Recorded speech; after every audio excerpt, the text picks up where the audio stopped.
Hope Singapore, today we have a special guest with us, Mr. Max Jagannathan. He is the Asia Pacific Director of Ravi Zacharias International Ministries, and he speaks to very important people who have the potential to make our life happy, such as banks, governments, universities, and many other things, like businesses as well. So today I found out something about him. His ex-hobby, he called it, is long-distance running. His new hobby has to do with a special number called 2, because he has 2 children now, and one is 2, the other one is 2 months old. So his favorite number is, you get the idea. Let's welcome Mr. Max Jagannathan. Thank you. Thanks so much for that kind introduction and that warm welcome. It's such a blessing and a privilege to be here to speak to you all. I'm always excited as when I get to speak using one of these headset microphones. Us speakers and performers, these used to be called Madonna Mics. Now they're called Britney Mics, or maybe Taylor Swift Mics, I'm not sure. But I remember the first time I spoke with one of these, it was in Australia, where I'm from, as you can tell by my accent. And I was speaking at a church that had never met me or seen me before, and so I was talking to the pastor, and he said, we're really excited you're coming. By the way, we're really pleased. We've got this new sound system, and we've got this Madonna mic for you to speak with. It's really great. It's skin-colored. And I said, yeah, that's good, man. I'm really excited, but I don't think it's skin-colored. He said, no, it's skin-colored. And so this went on a little bit, and I thought I better just leave it. He must have thought there was something wrong with me. And then when he met me that Sunday, his face kind of dropped. And he realized, but it's good to speak with a microphone that matches the color of my accent.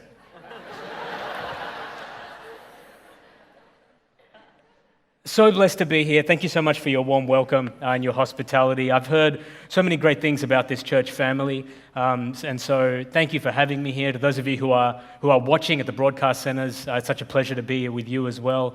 And I know that none of us are here by accident.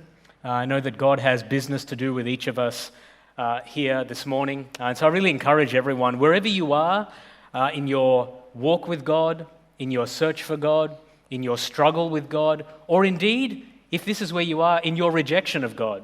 You might have just been dragged here by that irritating Christian friend of yours that's kind of a nice person, but they just wouldn't leave you alone and made you come. And so thank you for accepting that invitation and for being here. But wherever you are in that search or in that journey, in relation to God, I'm so blessed and glad that you're here. Because this question, why bother with God if I'm happy, is something that's actually on the hearts and minds of all of us, whether we're Christian or we're not, or we're somewhere in between. And if you are walking with Jesus, and you do call yourself a Christian, then I know that this is a question that you often get presented with by people in your life.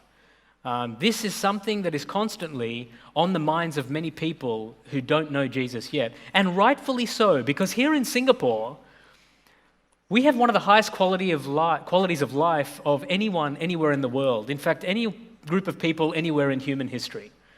In terms of the quality of medical care we have, in terms of the quality of education we have, the infrastructure, the public transport, the GDP per capita, the home ownership rates, the average net wealth, all of these things. I used to add to that list the quality of air, but I don't say that anymore.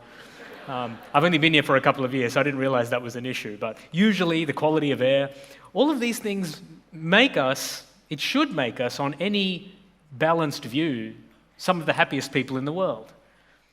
So why would we bother with God if we're happy? And we see lots of people out there living seemingly without God, without anything to do with God, who seem to be perfectly happy. And at the same time, we see many people who are walking with God, many of you perhaps, who face all kinds of struggles. And so this, I think, is a fair question to ask. Why should we bother with God if we're happy? Now, some of you will have seen a movie, it's a few years old now, probably 5 or 6 years old, called The Martian. It's got Matt Damon in it. It's actually a pretty good movie. If you only remember 2 things from this morning, remember the last thing I say in my message, and remember to go and see The Martian. Okay? In that order. It tells the fictional story of humankind's first manned mission to Mars. And the opening scene of the movie is a space station that we have built on Mars. And there's a huge industrial accident at the beginning of the movie. There's an explosion. And one of the astronauts is killed. And the rest of them, there's 4 others, I think, they have to launch an emergency evacuation back to Earth. And so that's exactly what they do when they launch and they leave the debris and the damaged space station and the dead astronaut's body exactly where it is, and they just launch back to Earth. And then while the opening credits are playing, the camera goes back to this supposedly dead astronaut, and he's not dead at all. He's just been knocked unconscious, and his name is Mike Watney, and this is the character played by Matt Damon. And he wakes up at the beginning of the movie, and he is in this ridiculous situation where he's literally stranded on Mars. He's literally trapped on Mars. We know how irritating it is when, at the end of a long day or a dinner out or whatever it is, we're stranded and it's difficult to get a grab to come home. The prices might be surging, it might be raining. We know how annoying that is. So you can only imagine what it would feel like to wake up and be stranded on a different planet, right? And so the rest of the whole movie is about this character, Mike Watney, and his efforts to keep himself alive, to make contact with Earth, with NASA headquarters, and to somehow see if he can get himself back to Earth. Now, the spoiler, and I'm sorry about the spoiler is that he does make it back at the end of the movie. And it's not really a spoiler, right? You can forgive me for that, because you're not going to cast Matt Damon and then kill him off in, halfway through the movie or in the first 5 minutes of the movie. So I don't accept that that's a proper spoiler. It's still worth seeing. But at the end of the movie, this guy, Mike Watney, is now, of course, an international celebrity, right? Because he's been through this incredible ordeal, he's made it back. And the final scene of the movie is Mike Watney lecturing to a group of NASA cadets at the NASA Academy. These people are training to become astronauts. High-functioning, highly educated, high-achievement people. Much like most of the people in Singapore. And he says to them this, and he's speaking from his experience on Mars, but he's also speaking in a more symbolic and metaphorical way, more powerfully, I think. He says, it's important that you apply yourself and study hard and work hard, because when you're out there, at some point, you're going to be presented with a problem. And if you solve that problem, then you'll be presented with another problem. And if you solve that problem, then you'll be presented with another problem. And he goes on like this. And then the final scene of the movie, the final line of the movie is this. He says, and if you solve enough problems, you get to come home. If you solve enough problems, you get to come home.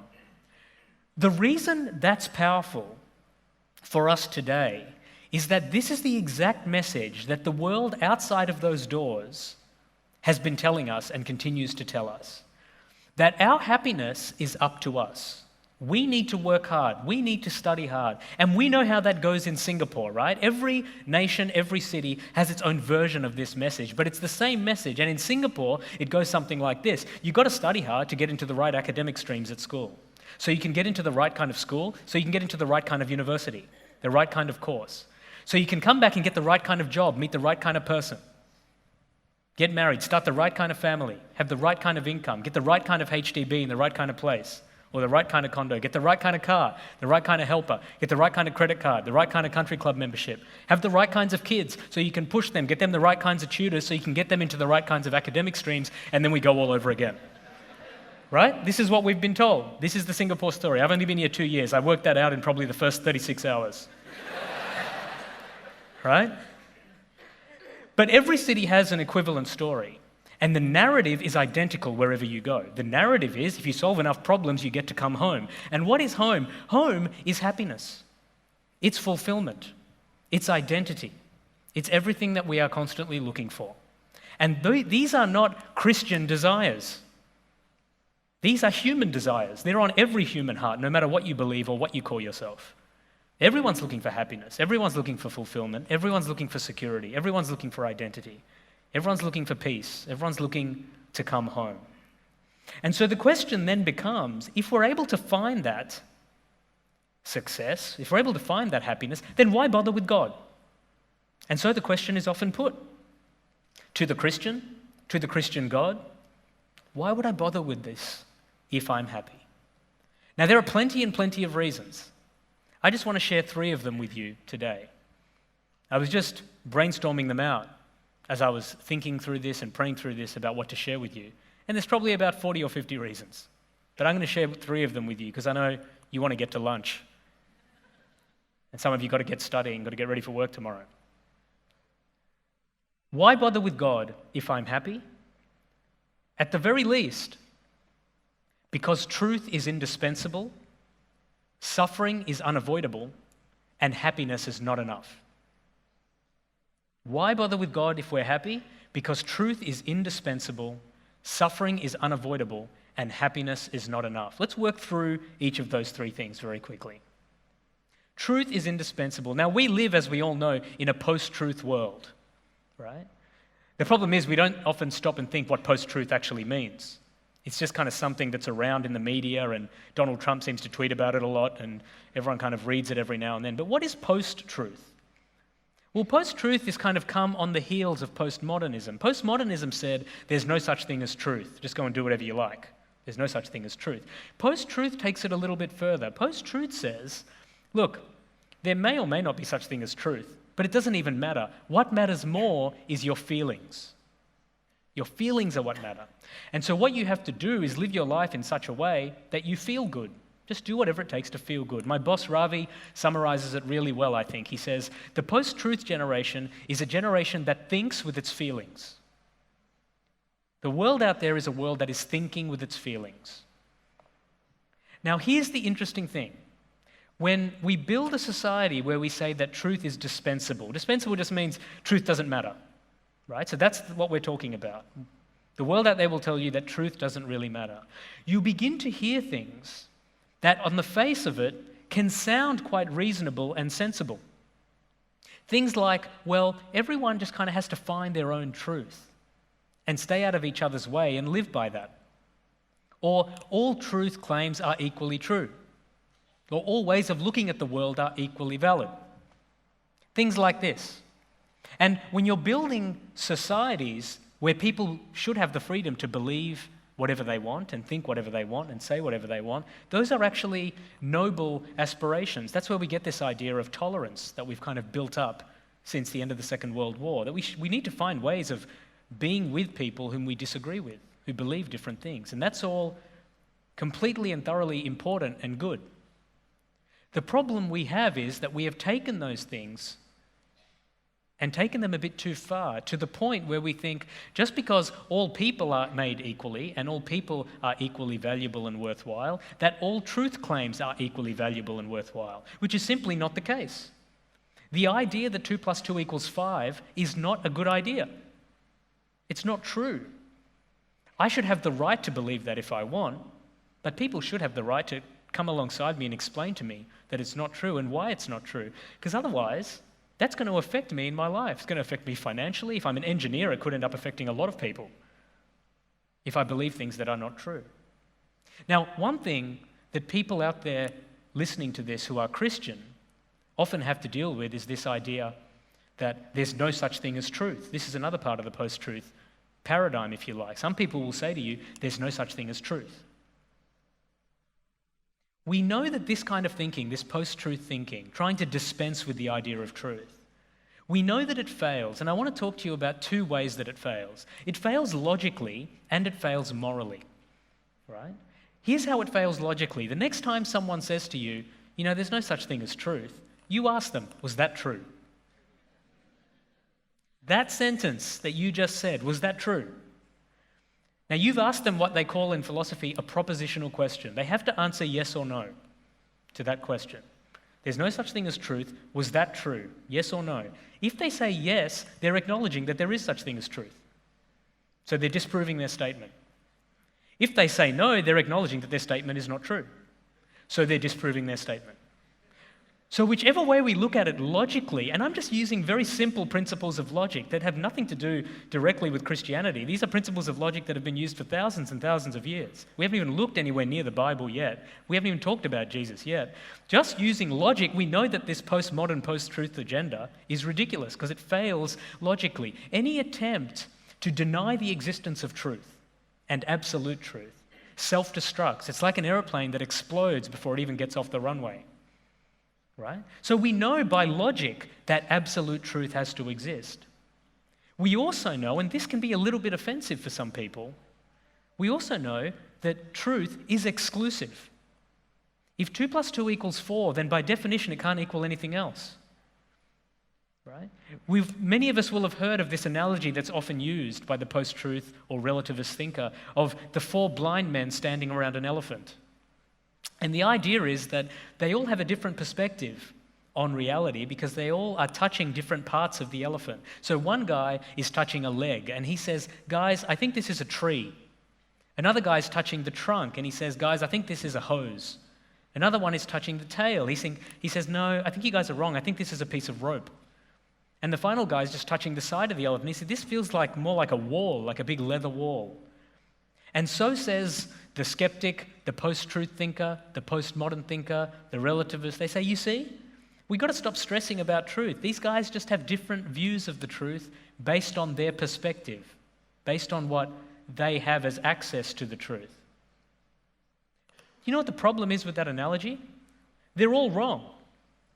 They're all completely wrong. They're not even right about their part of the truth. They're completely wrong. The truth is that there's 4 blind guys standing around an elephant. That's the truth of the situation. And they're all making incorrect deductions based on what they perceive as reality. So truth is exclusive.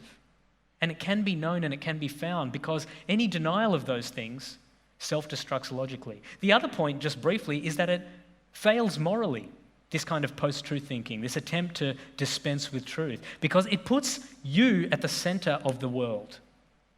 It puts people at the center of the universe. It says your feelings are the most important thing in the world. Not truth, not harmony, not charity, not sacrifice, not justice, not relationship, not family, not friendship. None of those things matter as much as your feelings. And so people are put in the center of their world. Interestingly, as a Christian, that blows my mind because the definition of sin in the Bible points exactly to that. Now, sin's a complicated and confusing word, and a lot of people don't understand it, particularly those of us in churches, so we need to be careful when we use it. But I think the best definition of sin outside the Bible comes from a Christian thinker called Martin Luther, and he says, and he was almost pointing straight at our generation of post-truth thinking, he says, you know what sin is? Sin is men and women curved in on themselves. That's what sin is. Sin is men and women curved in on themselves, just looking out for themselves, just worried about their own feelings, just worried about what they want and what will make them happy. That's what sin ultimately is. People rejecting God and putting themselves before God. That's pretty powerful, I think. So we know that truth, just using logic, we know that truth is not dispensable. We can't just ignore truth. So then the question becomes, well, how do we find truth? And again, we don't need to go to the Bible for this. We don't need to go anywhere near Christianity. We can just look at very simple principles of people who have been searching for truth for a long time. And these aren't the only people that have done it, but they were influential and pretty smart thinkers. The ancient Greeks, Plato said, finding truth is pretty straightforward. You just have to follow the evidence to where it leads. That's how you find truth. I practiced law for 3 years, and that's pretty much all we did. We just tried to follow the evidence to where it led. Now, here's the thing. If you follow the evidence with an open heart and an open mind, it will lead you to the person of Jesus Christ. That's the thing that a lot of people try to resist. You have to, as Plato said, you have to be willing to follow it with an open heart and an open mind to where it leads. You can't just follow it while it's comfortable. You can't just follow it as far as it makes you popular. You can't just follow it until you start losing Instagram followers and Facebook likes. You have to follow it all the way to where it leads. And the Bible affirms this way of finding truth. It affirms the use of reason and of evidence and of questions. Right? 1 Peter 3:15, always be ready to give a reason for the hope that you have, to give a reasoned defense, to give answers for the hope that you have. In the book of Isaiah, God says, come, let us reason together. Right? Jesus, even when his disciples are doubting whether or not he actually rose from the dead, he says, come and see. Come and see the evidence. Right? When Philip is telling Nathanael about Jesus, and Nathanael says, can anything good come out of Nazareth? Is this thing for real? Philip says, come and see. Come and see the evidence of who this is and what this is all about. So if you have questions, or if your friends have questions, God is inviting you to come and look at the evidence. Ask your questions. Bring your questions.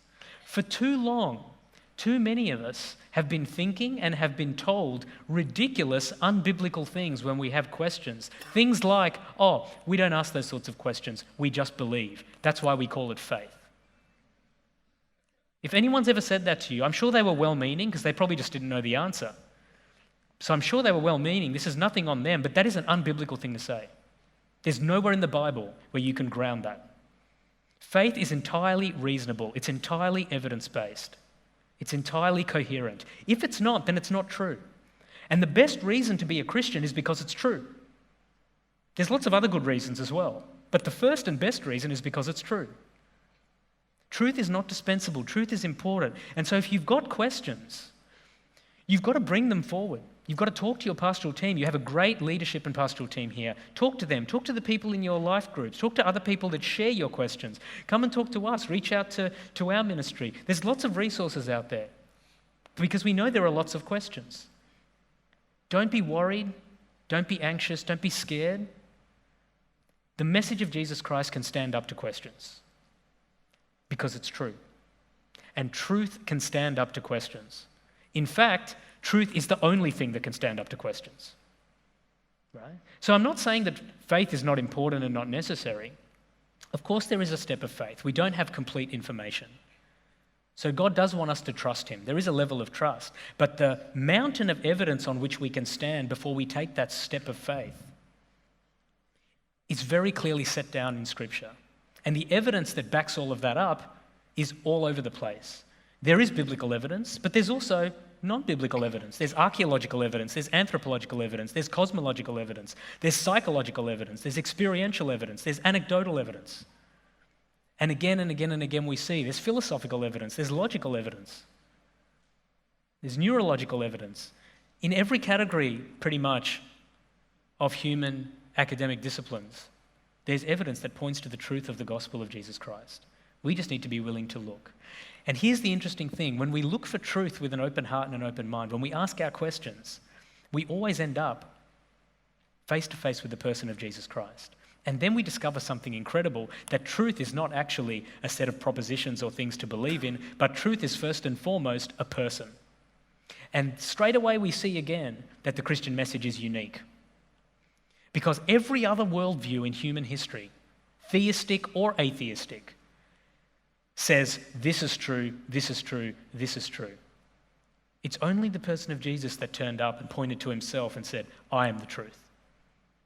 It's only in accordance with the gospel of Jesus Christ that truth is primarily personal and relational, not propositional. There are lots and lots of propositions that are also true that flow from him, but it's a person first. So we see that truth is not dispensable. We can't ignore it. People who say, I don't care if my life is not true, I don't care if I'm living a lie, that just doesn't bear witness to what the human heart wants. People want to live in the truth. People don't like to be lied to. That's why The Matrix was such a famous movie, right? Some of you will have seen the movie The Truman Show, where this guy's basically living a lie and he doesn't know it. His whole world has been set up. They're all actors and he doesn't know because he's been placed in there when he was a baby. And the whole movie, the audience, we are all cheering for him to find out this conspiracy and to escape because we want truth. We want his life to have meaning. We want him to know. And so it is with all of us, every human heart. We want to live in truth. We want to find truth. It's not a Christian desire. It's a human desire. The Christian part of it is that all truth culminates in the person of Jesus Christ. So truth is indispensable. Secondly, suffering is unavoidable. Suffering is unavoidable. It's probably the most ubiquitous thing in human experience. It's something we all experience, no matter what we believe or who we are, suffering. And it infuses all of our art, our poetry, our music, our literature. Dylan Thomas, the great poet, you've got to rage against the dying of the light, right? Darkness, things that we are trying to overcome constantly, whether we're Christian or we're not, we all have to deal with the reality of suffering. And ultimately, that kind of culminates in death. Death is this one probably most powerful aspect of human suffering that when you look at all of the different worldviews, there just seems to be no answer to it. One of my favorite comedians growing up was Jerry Seinfeld, and he had this great bit where he said that when you look at the list of the things that people are most afraid of, the number one ranked thing that people are afraid of is public speaking, and the second thing is death. I always found that amusing. Maybe it's because I do this for a living. But then he goes on to say, that means that for the average person, if they were at a funeral, they'd rather be in the coffin than giving the eulogy. I think it works for his comedy routine, but I actually think it's reversed. I think death is probably number one for most people. I think death is probably number one. Death and suffering, these are what we struggle with. Now, it doesn't matter what you believe. You need to work out a way to deal with suffering, right? We all have to deal with suffering, no matter what we believe. And so it's interesting when you start looking at all of the different systems of belief and ways of living, what they have as responses to suffering. Because every worldview, every system of thinking and system of living has to have a response to suffering because it's everywhere. And when you start looking at the different categories of responses, they start to really disappoint us. There's one category of response that says, yeah, God is out there, but he doesn't care about your suffering. He owes you nothing morally. There's nothing relational happening. Any suffering that you experience or anyone experiences is just his will. You just have to shut up and take it. You don't even get to ask the question, why is this suffering happening? There's another category or systems of thinking that will say that all suffering is caused by people. It's your fault that you're suffering. You did something in this life or perhaps in a previous life that's led to this suffering. It's all on you. There's another category that says suffering's actually an illusion. It's just based on your desires. Your problem is that you desire too much stuff. That's why you're suffering. You lose a child, well, you shouldn't have loved your kid. That was the problem.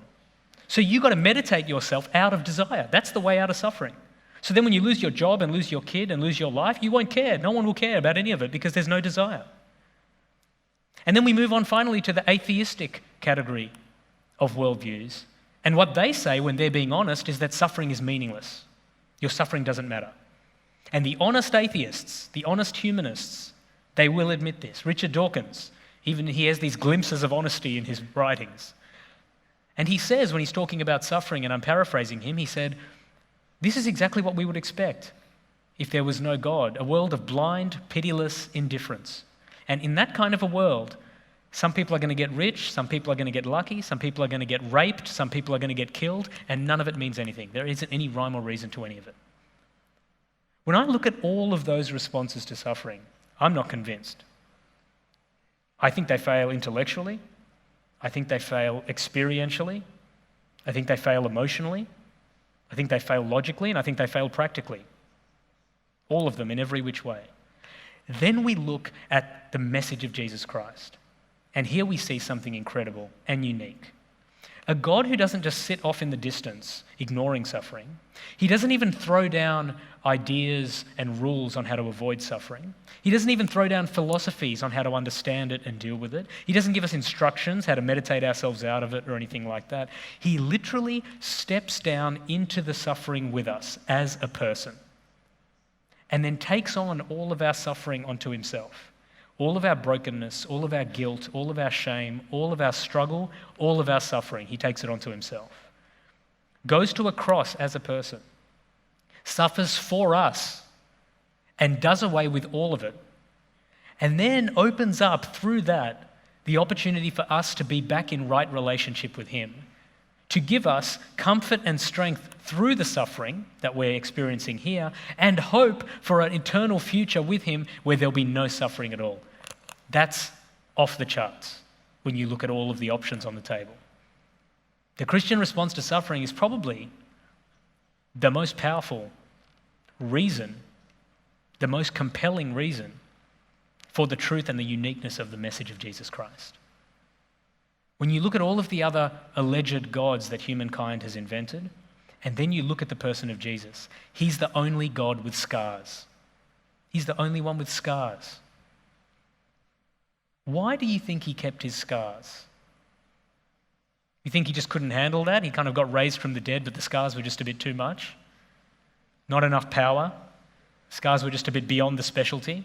Of course not. It's God himself, right? This is the God who's splitting oceans apart. He's, turning water into Shiraz. He's raising people from the dead. He's giving people their sight back. You think he can't handle some scars? Right? We have dermatologists that can handle scars. You think he can't handle it? He kept his scars because he knew that we would forget about what he did for us and why he is a God who is with us through the suffering. A God who suffered for us, and now, if we are willing to accept his offer of relationship, he's willing to suffer with us. Every other worldview will give you some theory on how to avoid suffering, how to ignore suffering, or how to get around it. Jesus is really straight with us. He says, no, you're broken and the world is still broken, so there's going to be suffering. Take my hand, we're going through it. Trust me, I've already been there. Romans 8, this incredible reassurance, all these things that people have experienced, pain and persecution and blood and death and sickness and anxiety and all of this, do these things get us down? No, because with Jesus and through Jesus, we are more than conquerors. The gospel of Jesus Christ is the only worldview in human history that conquers through the suffering. Doesn't try to go around it, goes through it. And it doesn't matter how happy people are, suffering is unavoidable. Suffering is unavoidable. It comes for all of us. It doesn't matter how well you're doing, how many cars you've got, how many condos you've got, how many kids you've got that have been to ACS and NUS and Harvard and Oxford. Suffering is still real. We all know it. It just manifests in different ways. And even if we live these lives of great success and pleasure and happiness, there are things that we don't control. We don't control politics. We don't control economics. We don't control the volatility of the market. We can't do anything if there's an idiot driver that runs a red light and hits someone that we love. We can't control cancer diagnoses and medical diagnoses. We can't control mental illness. So there's always suffering. Doesn't matter how happy you think you are. And we need a response to that, and Jesus Christ provides us with that response. Truth is indispensable. Suffering is unavoidable. Thirdly and finally, happiness is not enough. Happiness is just simply not enough. C.S. Lewis powerfully said, if happiness was all I was looking for, I would just need some friends and a good bottle of scotch. I would probably just add to that a bucket of fried chicken. I've just discovered 4 fingers, right? My goodness, we don't have that in Australia yet. Life-changing. Just by the way, I don't take any commission from 4 fingers. But he makes a good point that we don't often think about. He said, if happiness was all I was looking for, I would just need some scotch and some friends. And that's so true, because when we look at what the Bible actually says, I think God would be mesmerized and exasperated and frustrated that we have taken what should be the purpose for which he created us and reduced it to this tiny little feeling that we can get from a decent plate of chicken rice. Or from, scratching a mosquito bite. Right? He would be thinking, I can't believe you people have reduced the reason for existence down to a feeling that can come from a nice bowl of ice cream. You think that's it? You think happiness is it? Happiness is just a feeling, something that happens to you because of external and environmental stimuli and circumstances. You have no control over it. As soon as those stimuli and circumstances change, then your feeling will change.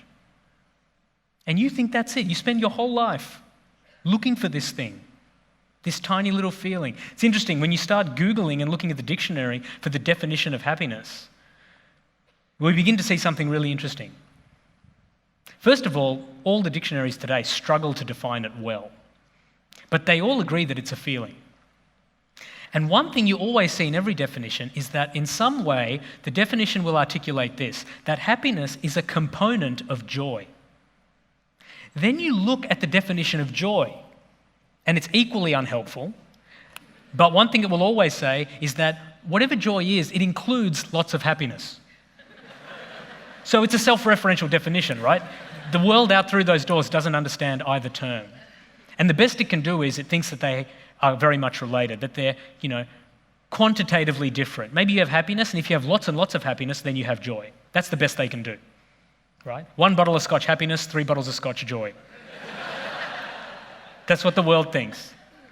But when you look in the Christian scriptures, in the Bible, in the message that God gives us, through the offer of relationship with his Son, we see something incredible and mind-blowing. Because there we see that happiness and Christian joy are not quantitatively different, they're qualitatively different. Joy, Christian joy, is an entirely different brand of thing. First of all, human happiness, as we understand it, it manifests externally. When someone's happy, you see it, right? It's on the outside. It's stuff that's happening to you. It's to do with tasting and feeling and emotions and watching movies and loving people and receiving love and those sorts of things. Human relationships, human activities, human accomplishments. Whereas joy doesn't manifest externally. You can see symptoms of it externally, but it manifests internally. The Christian word for joy, both in the Greek and the Hebrew, are very much internal words. They start inside. The second reason they're different is that happiness manifests and comes anchored naturally, whereas joy, Christian joy, is anchored in the supernatural. You can't get it on your own. So it doesn't actually matter how happy you think you are. If you're doing it without God, you will never have the kind of joy that God has for you. You will never have true Christian joy. You can have earthly joy. You can have earthly joy, of course, but you have to reduce the definition of joy to something else in order to get it. It's like me, and don't laugh when I say this, I'll be deeply offended. When I was growing up, I loved basketball. I always wanted to play in the NBA. What did I just tell you? It wasn't until I was 14, 15, 16, I realized I'm 5'5", this is probably not going to happen. So objectively speaking, I was never going to be an NBA basketball player. Trying to be an NBA basketball player in my own strength, in the context of trying to find joy without God, would be like me just setting up a basketball court at home, bringing my friends over, and calling this basketball tournament that I was running on a weekend the NBA. And saying, yeah, I played in the NBA today, right? Yes, I did, but I had to reduce the definition of what the NBA actually was. I had to completely change what the NBA was in order for me to squeeze my accomplishments into that. In the same way, you might be able to say that you can have joy without God, but you have to reduce the definition of joy. You have to change it completely to something pathetically and sadly smaller than what God intended it to be. True joy comes supernaturally, it's anchored internally, and it's something that you are, it's not something that you feel. And that's why it's unchanging, regardless of what happens to you. Christian joy holds strong because it's based on spiritual realities, not on natural physical realities. Natural and physical realities are always changing. Spiritual realities through the person of Jesus are unchanging. So Christian joy holds strong, even though that means that Christians continue to live in a broken world as broken people, which is why our happiness indicators will continue to do this. But joy holds strong. It's on a different scale because it's something that you are. It's not something that you feel. Because your identity, your security, your fulfillment is all primarily anchored outside of this world. So in effect, you actually become invincible to anything inside of this world. Whatever happens, you're invincible to it, even death. Even death we're invincible to, because our joy is anchored. Our identity is anchored outside of this world. That doesn't mean we still don't get upset, that we don't struggle with things, that we don't feel sorrow, that we don't lament. The Bible's very clear on that. They have a whole book named after the word sorrowful, sadness, lamentations, just to make it clear. Just in case anyone thinks that the Christian life is meant to be always easy. In Australia, the term is beer and Skittles, right? Just in case we're under the ridiculous assumption that once you know Jesus, everything's beer and Skittles. It's not. It can be tough. The Christian life was never meant to be easy. It was meant to be amazing. That's what the Bible promises. Yes, it promises suffering because of the reality of the broken world, but it promises that we get to kind of soar above the suffering in who we are, even as we're feeling the suffering. We've got our hand in the hand of Jesus, so we can go through the suffering because of that Christian joy, something that we are. You feel happiness, but you are Christian joy when you've got Jesus and when you're walking with him. One of my colleagues tells a story of one of his godchildren who, when he was quite young, 6 or 7 years old, just really wanted to go to Disneyland. Lived in America, really wanted to go to Disneyland. Had never been to Disneyland, had never even been on a plane before. And somehow his parents, as a surprise for his birthday, decided to take him to Disneyland. And so they land at the airport. He's already excited because he's been on a plane for the first time. But then they get to the luggage carousel. And the luggage carousel, I don't think we ever fully appreciate how impressive that it actually is, right? But this little boy, it's his first time looking at it, and he is completely mesmerized by this. He is astonished. He's like, we just got off this plane, and now, as if it were magic, there's like this conveyor belt, and the bags of the exact people who were on the plane are coming right in front of us. And there's sirens, and there's lights, and there's screens, and you just have to take like 2 steps forward and pick up your bag. It's like magic how this is all working. And he's amazed. And he's really excited. He starts telling his mum to start taking photos of the luggage carousel. And he's running around, literally jumping with what he thinks is joy. He's jumping for joy. And then he says this, I love Disneyland. I love Disneyland. I love that we came to Disneyland. So many of us whether you're Christian or not, and you're listening to this. We think we found happiness. We think we found joy, and we're trying to do it apart from God, without God. And so we don't understand why we would bother with him when we have this happiness. The problem is happiness is not enough. What if we're just finding our happiness, but all we've got is the luggage carousel? And to us, we're happy with that, just like he was. We're excited about that, because all these things are good. But what if God has Disneyland for you, and you've been spending all your time at the luggage carousel? He has Disneyland for you. It doesn't matter how good you've got it without him, he has something better. It doesn't matter how good you think you've got it without him, he has something more for you. He has something better. Because I promise you, these three things, if you're trying to find your happiness without God, the objects of your happiness, whatever they are, they will let you down at some point. The pathways to your happiness, you will fail to achieve through at some point. And if neither of those things happen, which I still assure you they will, then the nature of happiness itself, your definition of happiness, will let you down at some point.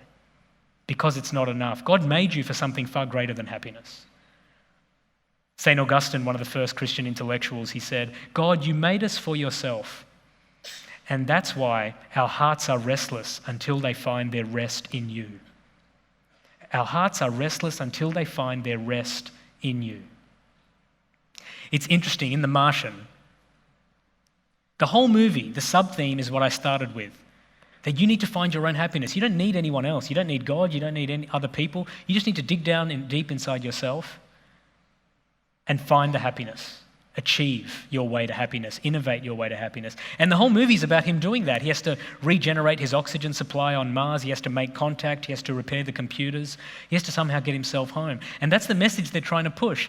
The hilarious thing is, even in fiction, and they were writing this story from scratch. They're trying to get this message through literally in a fictional world. They could have written anything. Even in fiction, we can't do it. How did he get home? He had to be rescued. They had to come back and get him. He couldn't do it himself. He did lots and it was impressive, but he couldn't get himself home. He couldn't attain his ultimate objective. He couldn't come home. He had to get rescued. Now, that is a spoiler because I told you how he gets back. So for that, I apologize. But that's exactly where we are. We are in need of rescue. These things are beyond us and beyond our control. Truth is not dispensable. We can't just ignore it. It's bigger than us. Suffering is unavoidable. It doesn't matter who we are or how good we are. We're going to encounter it. Most of us are probably encountering it in some way right now. And thirdly, and probably most importantly, happiness is not enough. Jesus Christ is the ultimate embodiment of truth. He's the primary way through suffering. And he's the only way to the kind of joy that our hearts actually long for and want. That's why it's worth bothering with God, even if we think that we're happy. Let's pray.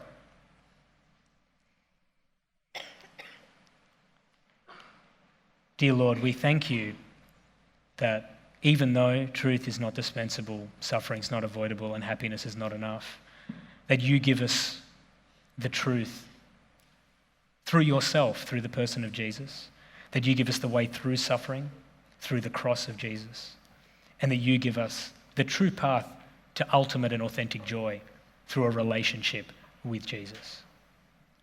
I just pray over every single person who's watching this and listening to this. I pray for your grace covering over them, and I pray that wherever they are with you, that they would come to know that truth, that beautiful name of Jesus. Lord, you defeated suffering, and you defeated our ultimate enemy. You defeated death. It could not hold you. The veil tore before you, and you silenced the boast of sin and grave. And now the heavens are roaring to the praise of your glory, because you were raised to life again. What a beautiful name it is. The beautiful name of Jesus. In that name we pray. Amen. Let's stand together and sing.